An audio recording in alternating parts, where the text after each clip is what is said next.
Quero cumprimentar a todos com a graça e a paz do nosso Senhor Jesus e dizer que o que eu quero trazer aqui nesse momento não é sermão, não é pregação, não é meramente uma oração, mas eu quero compartilhar alguns princípios, eu quero repartir com você alguns ensinos que eu recebi de Jesus ao longo de um longo período sendo tratado, especialmente na minha vida financeira. Eu passei por algumas crises financeiras, recebi um tratamento de Deus e hoje eu me sinto na condição de poder compartilhar algumas coisas que eu aprendi e eu tenho a mais absoluta certeza que pelo menos um pouco eu posso ajudar você que está passando por uma situação semelhante. Eu tenho lido aqui nos nossos comentários dos diversos vídeos que eu publico muitos relatos de crise financeira, de gente que está passando por um aperto, por uma situação e precisa de um socorro de Deus. Então eu quero falar um pouquinho sobre essa questão de crise financeira.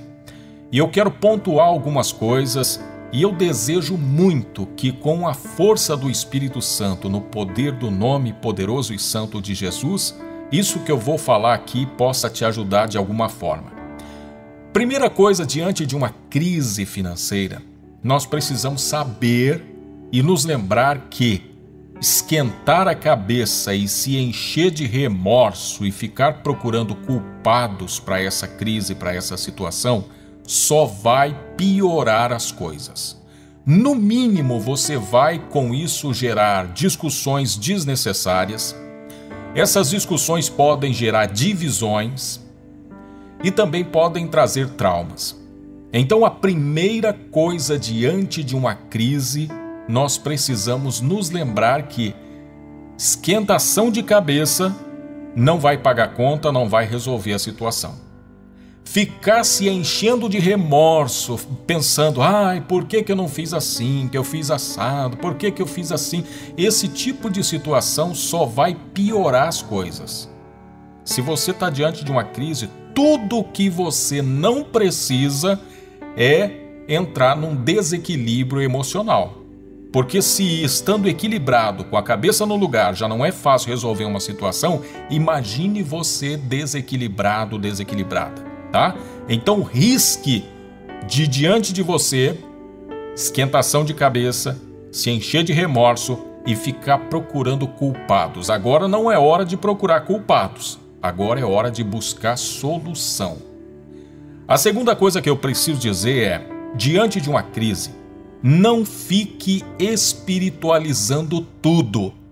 Porque eu vejo muitas pessoas, às vezes, imaginando que a crise que ela está atravessando é porque Satanás resolveu fazer uma bagunça na vida dela, Satanás escolheu ela para Cristo e Satanás está contra ela, está furioso, está tramando tudo, está fechando as portas, está tirando o emprego, está trazendo escassez, e aí a pessoa espiritualiza exageradamente a crise.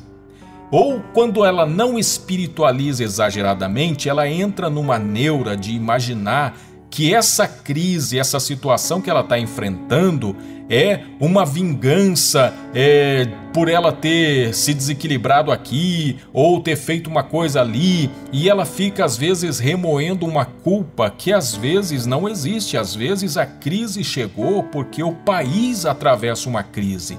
Nós temos aí milhões de pessoas desempregadas, nós temos uma economia que sofreu várias situações que trouxe instabilidade. Isso não aconteceu só no Brasil, isso aconteceu em países também de primeiro mundo. Então, há muitas crises que muitas pessoas estão sofrendo que não necessariamente é algo espiritual, é uma coisa que Satanás colocou no seu caminho, ou então porque você cometeu tal pecado e Deus está furioso com você e agora te lançou na miséria. Então, põe a cabeça no lugar, tá?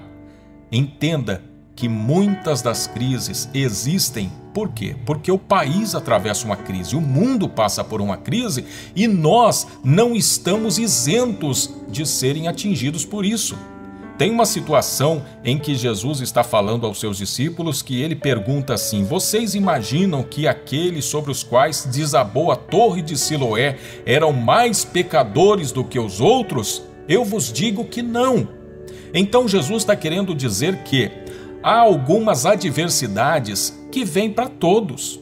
Inclusive ele usa aquela comparação dizendo que um homem insensato construiu a sua casa sobre a areia, e aí vieram os ventos, veio a tempestade, deu sobre aquela casa e aquela casa desabou. E esse homem é comparado àquele que ouve as palavras dele e não as pratica. Aí ele fala de outro homem que firmou a sua casa na rocha. Veio a tempestade, veio os ventos, o mar se agitou, deram contra aquela casa, mas ela permaneceu firme. Esse homem é comparado ao homem sensato, que ouve as palavras e as pratica. Mas olha que interessante, mesmo sendo um homem sensato, ouvindo e praticando as palavras, ele não esteve imune à situação das adversidades. Veio onda, veio tempestade, veio vento sobre ele. Ele se permaneceu firme? Sim, mas as adversidades vieram. Então, há uma série de crises que as pessoas às vezes contraem por conta de culpa de outras pessoas. Terceira coisa, Deus pode fazer um milagre, me tirar da crise num piscar de olhos? Bom, poder ele pode. Deus pode todas as coisas, nada lhe é impossível. Mas com base naquilo que eu tenho visto, ouvido e experimentado, na maioria das vezes não é assim que acontece. Eu conheço bons homens e mulheres de Deus que entraram em crises e, olha, saíram dela depois de um longo deserto. Eu, particularmente, passei por um deserto que durou praticamente 3 anos, tá? Eu também não estou aqui desencorajando você, querendo te desanimar, mas eu estou aqui tentando te prevenir de você alimentar expectativas e depois se frustrar.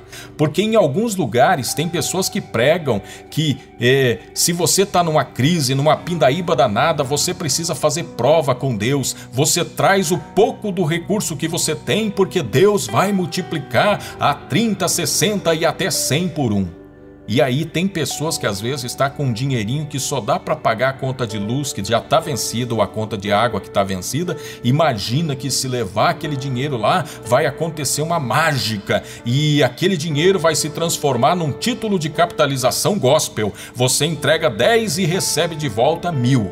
Bom, eu sempre digo, se Deus quiser pode fazer desse jeito, mas ao longo do tempo que eu tenho andado com Deus eu nunca vi Ele fazer dessa forma. Se você me perguntar qual a razão pela qual Deus faz de outra forma e não da forma mágica, tirando pessoas no piscar de olhos de uma crise, se você me perguntar qual a razão, eu vou dizer para você, Deus tem as suas razões. Agora, uma delas eu imagino que seja o princípio da economia divina. O que é isso? Deus não costuma desperdiçar nada. Às vezes nós entramos numa situação de crise que não é por culpa nossa nem de Deus, é por uma situação de crise financeira. Mas Deus usa essas situações para, no mínimo, nos trazer alguns aprendizados. É o que eu chamo de princípio da economia divina. Deus não costuma desperdiçar nada, nem tempo nem recurso. Pode observar lá em João capítulo 6, versos 12 e 13, que fala da multiplicação dos pães. Está escrito assim no verso 12: depois que todos receberam o suficiente para comer, disse aos seus discípulos: ajuntem os pedaços que sobraram, que nada seja desperdiçado. Então eles os ajuntaram e encheram 12 cestos com os pedaços dos 5 pães de cevada deixados por aqueles que tinham comido.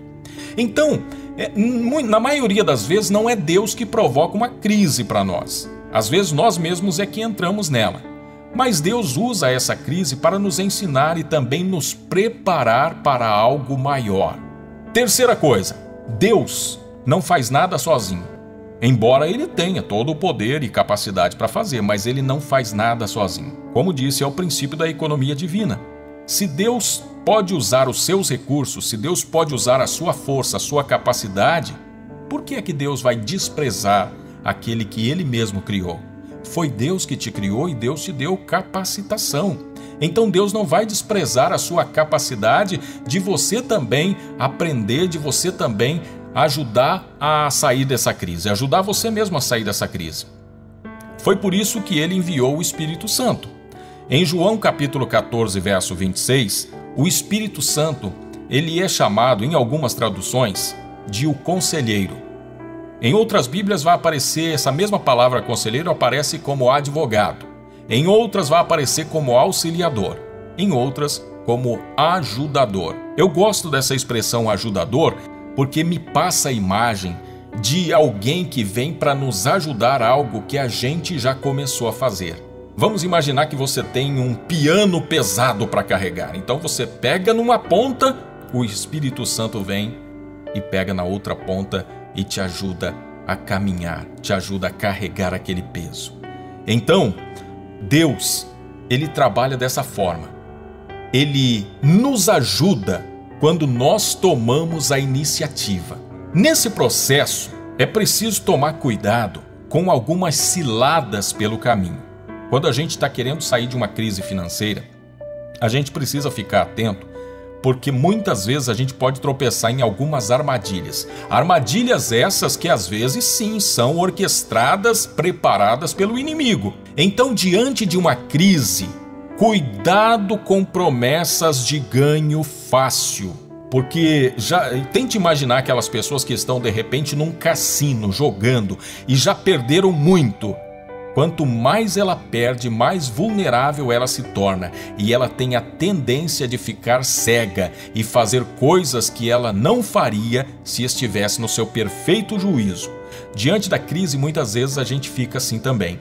Então, cuidado com promessas de ganho fácil, porque esse ganho fácil pode ser, primeiro, uma enganação, como tem muita coisa na internet que promete e não cumpre, pode ser algo ilegal ou talvez imoral. E tem também no nosso meio, de vez em quando, umas novidades que aparecem para as pessoas comprar e vender. Sabe por quê? No meio cristão, as pessoas, na maioria dos casos, são pessoas de credibilidade, pessoas consideradas pessoas de bem. Então tem muitos aproveitadores e oportunistas que ficam, às vezes, tentando enfiar produtos que prometem resultados que não acontecem, e às vezes a gente, na ansiedade ou quem sabe no desejo de sair da crise, pegar alguma coisa e multiplicar os nossos ganhos, a gente embarca nessas barcas furadas. Sem contar que já existe até umas pirâmides no meio das igrejas por aí, tá?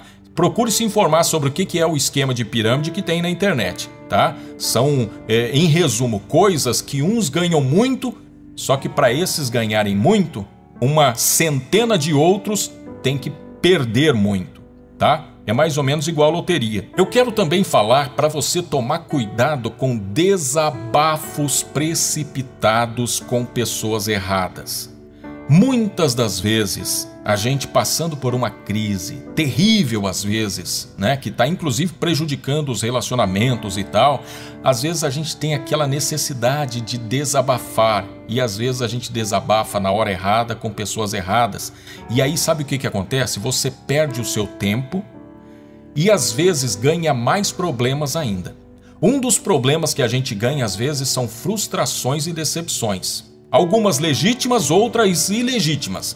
Algumas decepções legítimas que às vezes a gente se decepciona com pessoas que as pessoas, ao ouvir a nossa situação, ao invés de guardar aquilo em segredo e apenas orar, ela sai contando para todo mundo e você se torna a notícia do dia, e muitas vezes essa notícia do dia começa a rolar na boca de um monte de gente que não vai te ajudar e ainda vai te botar para baixo e ainda vai ficar te apontando. Tome cuidado com desabafos. Agora, às vezes a gente pode se frustrar por questões ilegítimas. Por que eu digo ilegítima? Porque às vezes a gente vai desabafar com alguém que a gente sabe que tem um recurso, tem um dinheiro guardado, tem uma provisão, e a gente desabafa pensando que aquela pessoa vai lá tirar aquele dinheirinho da poupança e vai entregar na nossa mão para nos ajudar, porque afinal de contas nós somos irmãos e somos membros da mesma família. E às vezes aquela pessoa, ela suou muito para ganhar aquele dinheirinho, e ela é uma pessoa muito precavida, e ela sabe às vezes que a melhor solução para o nosso caso não é alguém colocar dinheiro na nossa mão. porque talvez o nosso problema não seja falta de dinheiro, mas seja falta de juízo, seja falta de saber administrar os recursos.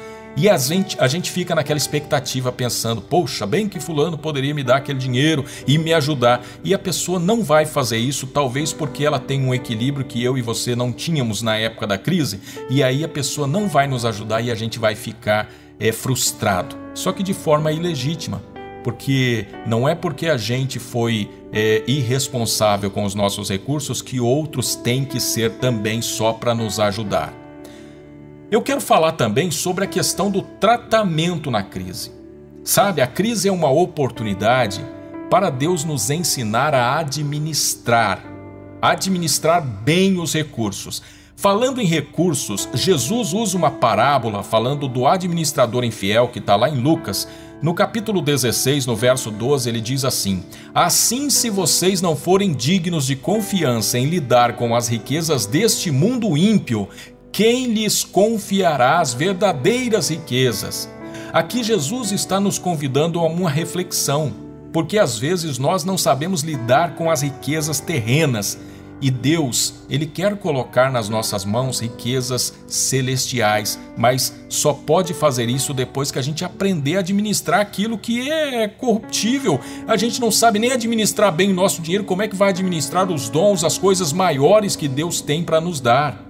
Falando em dons, na crise, Deus também muitas vezes pode nos levar a descobrir novos talentos e habilidades que estavam escondidas pelo nosso comodismo. Porque quando tudo vai bem, quando tudo dá certo, quando a gente está cheio de dinheiro no bolso, com as contas todas pagas, nós temos uma forte tendência a nos acomodar. Nós temos uma forte tendência a sermos preguiçosos e às vezes Deus colocou em nós tantos dons e talentos, habilidades que nós nem sabemos porque nunca usamos. Às vezes na crise a gente descobre esses talentos e essas habilidades e a descoberta disso não tem preço.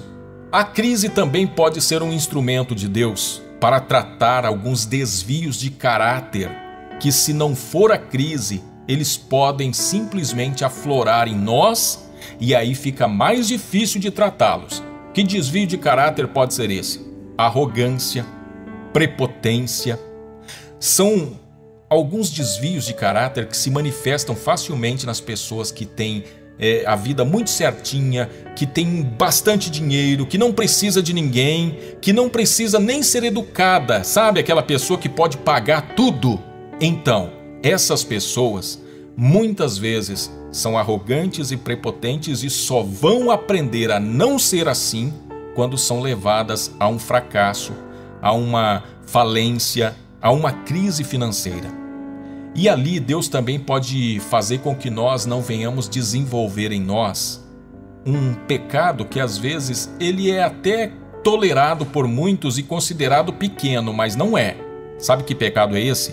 Orgulho. Tem muita gente que acha que o orgulho é só um pecadinho, mas orgulho foi o pecado que tirou um anjo do céu e o transformou em Satanás.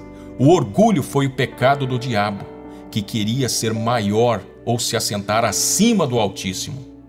Então, Deus usa situações de crise para nos conduzir ao nosso lugar, que deve ser na sombra da humildade, aos pés do Senhor Jesus. E ali nós também vamos aprender a experimentar a dependência de Deus, que muitos não conhecem, a não ser que passem por essas crises. A dependência de Deus nos ajuda a abrir os olhos e ver um mundo que antes a gente não via. Tem muitas pessoas que vivem numa vida muito confortável, numa vida muito luxuosa, que às vezes passa simplesmente a viver imaginando que pobreza, dificuldade e crise só existe na tela de cinema. Tem muita gente que se assusta quando vai, às vezes, num bairro pobre, numa casa de um irmão pobre, e percebe que tem pessoas que ainda hoje, com todo o recurso que o mundo oferece, vivem situações precárias. Mas essas pessoas, às vezes, para poder enxergar esses irmãos e essas situações, às vezes precisam ser levadas à crise, à dificuldade, a descer na mesma altura daquele irmão para então entender o seu problema. Diante da crise, Deus também nos oferece uma oportunidade para nós darmos provas do nosso amor verdadeiro. Se ele for verdadeiro, nós vamos ter oportunidade para provar isso à pessoa que está do nosso lado. Tem uma situação que aconteceu num vídeo que inclusive eu gravei aqui, vou deixar o link dele na descrição, que fala sobre isso, mas tem um filme que eu assisti várias vezes e tem uma coisa que me chama a atenção nesse filme que se chama As Loucuras de Dick Cheney. E o que me chama a atenção é que na história do filme, o personagem principal, que é feito pelo Jim Carrey, ele perde o seu emprego, entra numa profunda crise, passa um perrengue danado, mas em toda a crise, em toda a situação, a esposa dele está sempre ao lado dele. E ali a gente vê, né, ainda que numa obra de ficção, mas a gente vê algo que acontece na vida real. Tem muitas mulheres que são parceiras, que o marido está enfrentando crise, dificuldade, e ela está ali do lado dele, ela está ali de alguma forma manifestando o seu companheirismo e o seu verdadeiro amor. Por outro lado, a gente sabe que tem pessoas que às vezes, quando tem um amor simplesmente de boca, simplesmente de conversa, na primeira crise bate asas e voa, não é? Bom, aí você fica diante de tudo isso que eu já falei, talvez brote uma pergunta: ah, Ney, mas Deus não pode fazer um milagre, me tirar dessa crise sem eu ter que passar por tudo isso? Sim, pode, mas na minha caminhada eu ainda não vi isso acontecer. Eu estou aí caminhando com Jesus há um bom tempo, até hoje eu não vi essa situação acontecer. Mas Deus pode, porque Ele é todo poderoso, pode ser que no seu caso seja diferente. Agora, na minha caminhada, esses milagres desses testemunhos de pregador que eu ouço dizer que de repente fulano veio e deu uma oferta que mudou a vida dele, essas histórias eu só vejo nas pregações, eu não vi ainda na vida real. E algumas dessas histórias é mais ou menos igual aquela história de lobisomem, né? Que você ouve fulano, não, porque existe, porque não sei o que, aí você pergunta, mas você viu? Ah, foi um primo da minha mulher que viu e não sei o que e tal. É sempre alguém de longe, nunca é algo que você possa atestar e comprovar, não é? Então tem sempre umas histórias de púlpito, de altar, que fulano entregou isso, entregou aquilo, mas é sempre uma história que não tem como você checar se é verdade. E se você me perguntar se tem pessoas que contam mentiras no altar, eu diria para você que tinha gente contando mentira do lado de Jesus. Tinha gente contando mentira no ministério de Jesus, que foi Judas, que além de mentiroso, traidor, era também ladrão, conforme diz o próprio João, né, que ele carregava a bolsa e roubou. Se do lado de Jesus tinha alguém para traí-lo, para negá-lo, para mentir, imagine nas nossas igrejas de hoje. Então tem sim, tem pessoas que contam mentiras. Isso não é motivo para você também desanimar, porque, como disse, as crises passam. A gente precisa apenas buscar em Deus sabedoria para que elas possam ser amenizadas e muitas vezes até encurtadas. Da maneira mais comum para sair da crise, existe aqui alguns passos que podem acelerar o processo para você sair de uma crise. Diante da constatação da crise, procure ajuda. Não seja arrogante, não seja orgulhoso e entenda que você às vezes precisa de alguém que te ajude. Todos nós precisamos. Quando a gente está mal, precisando de um tratamento na nossa saúde, o que a gente faz? Vai para o pronto-socorro, procura um médico. Diante da crise, às vezes é preciso procurar uma pessoa que entenda mais de economia do que nós. E eu fiz isso e me dei muito bem. Então, diante da constatação de uma crise, procura ajuda. Agora, é importante procurar ajuda de gente equilibrada, tá? Como disse, gente que não fica espiritualizando tudo e tal. E também gente que de alguma forma diga pra você como você deve se comportar diante das situações que você vai ter que passar. Outra coisa, não subestime pessoas, porque tem pessoas que às vezes a vida dela em si, na prática, ela até é uma pessoa que não é próspera, você vai ver que essa pessoa está passando dificuldade. Mas isso não a impede de ter conselhos sábios. Especialmente que tem gente que às vezes, já viu aquela história em casa de ferreiro, o espeto é de pau? Esse é um ditado que nos leva a pensar que às vezes tem pessoas que sabem fazer uma coisa muito bem, mas não faz na sua vida, mas pode te dar a fórmula e se você aplicar na sua vida, vai funcionar. Sim, senhor, sim, senhora, tá bom? Olha, eu, inclusive, num momento de crise, eu pagava um financiamento e eu me lembro que Quando eu procurei essa pessoa para me falar sobre como eu deveria proceder diante da crise, essa pessoa me passou algumas dicas que foram muito úteis. Às vezes tem pessoa que está pagando financiamento de um veículo, as financeiras têm algumas políticas que são meio malucas. Eu tive uma situação em que eu pagava a parcela de um veículo e essa parcela, quando atrasou por cerca de 15 dias, eu paguei um valor de juros muito mais alto do que numa outra ocasião onde eu fiquei 3 meses com essa mesma parcela desse mesmo valor atrasada. Eu cheguei a ficar 3 meses com essa parcela atrasada e depois, na hora de pagar, não foi nem preciso pagar o juro, paguei o valor da parcela, enquanto que numa outra oportunidade, por 15 dias de atraso, eu paguei um valor exorbitante. Então são umas políticas de cobrança dessas financeiras que são meio malucas, estranhas, tá? Gente que entende de economia, gente que conhece do mercado vai poder te orientar acerca disso, tá bom?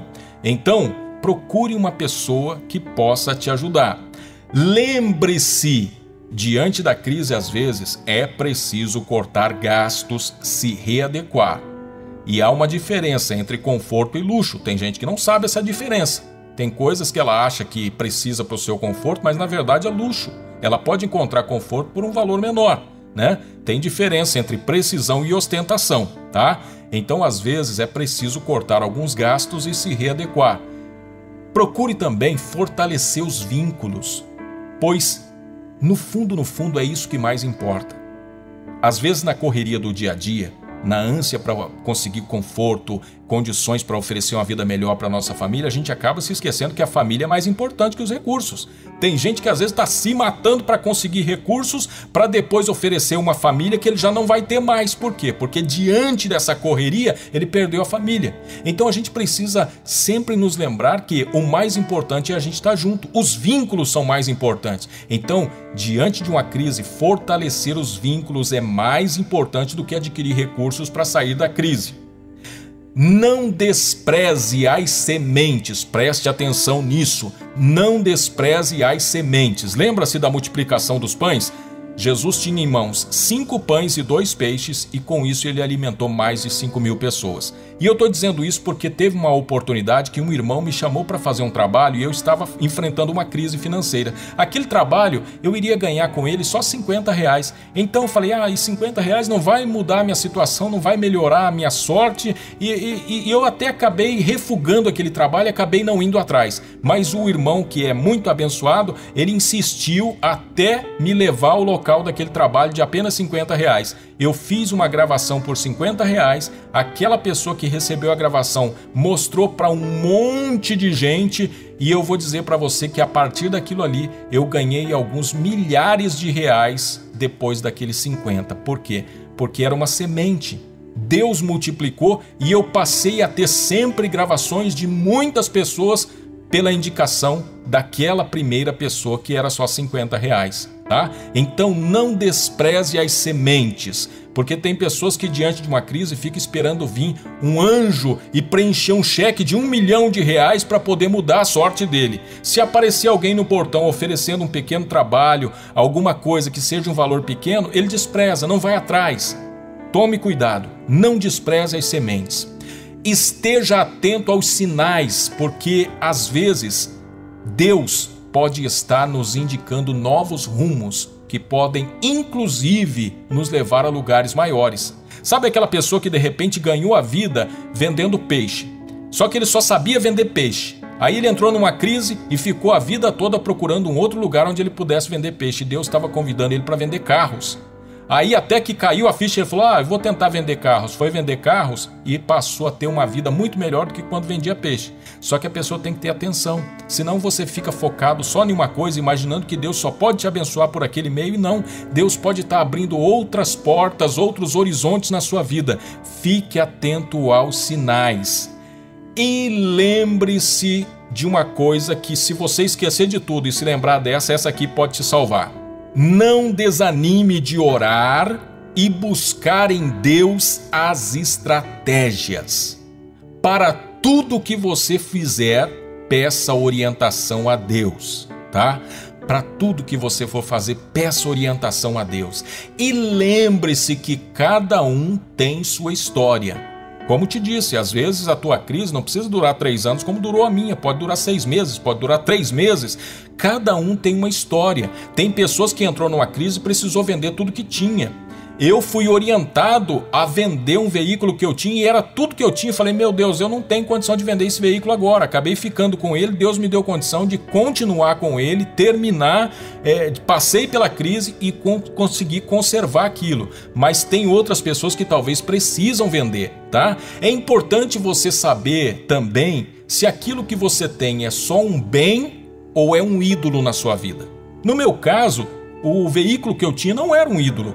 Tanto é que eu nunca fui de ficar alisando o veículo. Tem gente que eu vejo às vezes que alisa e cuida mais do seu veículo do que da própria esposa, que é a serva do Senhor que vive com ele. Tem gente que chega no final de semana, gasta 2 dias limpando, lavando e perfumando um carro e às vezes não gasta 1 hora com a família. Então nesses casos talvez Deus te faça ficar andando a pé e vender essa porcaria desse carro que se transformou um ídolo, um Deus na sua vida.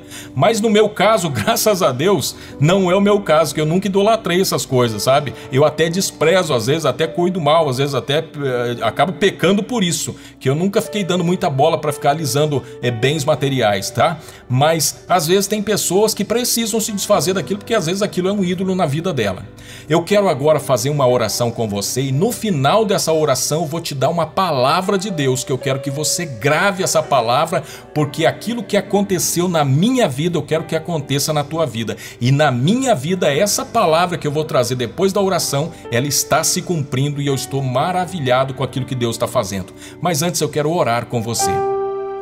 Querido Deus, Pai de bondade, de graça, de misericórdia, há muitas pessoas que talvez agora ao ouvir essa palavra já estão vendo coisas novas, já estão vislumbrando uma saída, uma luz no fim do túnel, mas há outras que talvez estão tão desanimadas, ó Pai, que parece que a palavra entrou por um ouvido e está saindo por outro, mas o Senhor que é poderoso e que conhece os corações, o Senhor que tem todo o poder e soberania, eu te peço, meu Deus, faça com que essa pessoa venha ouvir de novo essas palavras com a atenção que lhe é devida e que essas palavras possam abrir diante dela expectativas, um novo horizonte, que essas palavras possam trazer ânimo, direção, estratégia, que a cada palavra o Senhor possa abrir uma estratégia, que cada pessoa que ouvir essas palavras, ó Deus, possa também se animar e possa começar a sonhar em sair dessa crise e vislumbrar uma nova vida, uma nova história.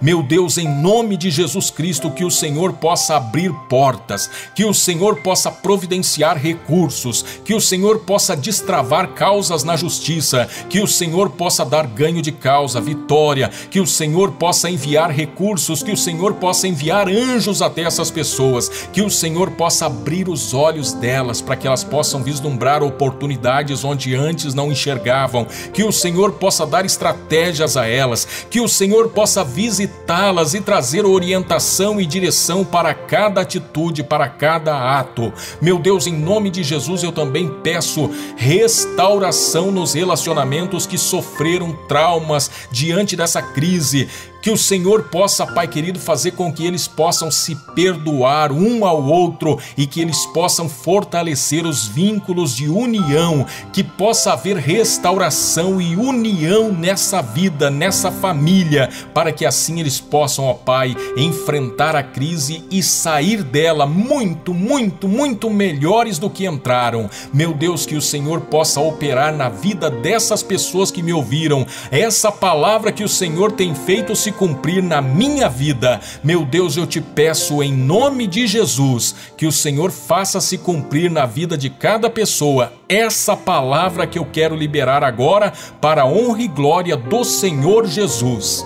A palavra para a tua vida está em Efésios capítulo 3, versos 20 e 21.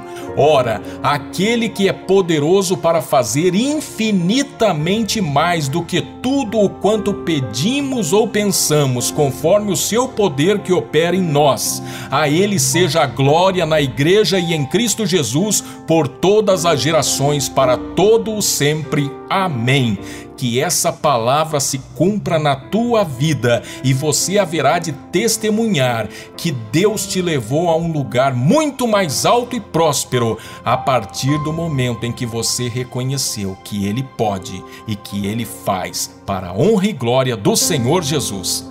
E agora eu te peço, para que você possa também me ajudar a glorificar a Deus, o nome de Jesus, compartilhe o link dessa mensagem com todas as pessoas que você puder, mesmo as que não estão em crise, porque quem sabe seja uma prevenção na vida delas. E assim, que Deus nos abençoe para a honra e glória do Senhor Jesus. Eu sou Ney Santos, do canal Jesus Me Defenda.